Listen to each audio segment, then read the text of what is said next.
सभी देवी देवताओं के जन्म की कई कहानियाँ प्रचलित हैं और बिल्कुल इसी तरह माँ काली के जन्म से जुड़ी कई कथाएं सुनाई जाती हैं। उन सभी कथाओं में से एक कहानी है जो सबसे ज़्यादा प्रचलित है। बात उन दिनों की है जब एक शक्तिशाली राक्षस दारुण का अत्याचार तीनों लोकों में बढ़ गया था। तीनों लोकों में सभी इससे बहुत परेशान थे। सारे देवता दारुण के हाथों मात खा चुके थे।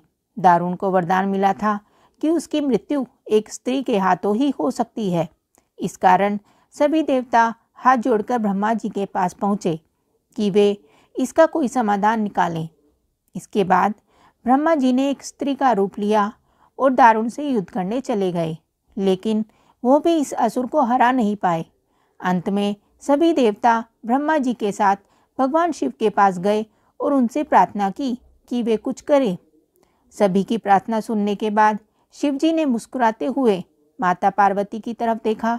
उनका इशारा समझते हुए माता पार्वती ने अपनी शक्ति का एक अंश निकाला। वह एक चमकता हुआ तेज था जो देखते ही देखते भगवान शिव के नीलकंठ से होते हुए उनके शरीर में प्रवेश कर गया। इसके बाद भगवान शिव ने अपनी तीसरी आँख खोली और तीनों लोग थर-थर काँपने लगे।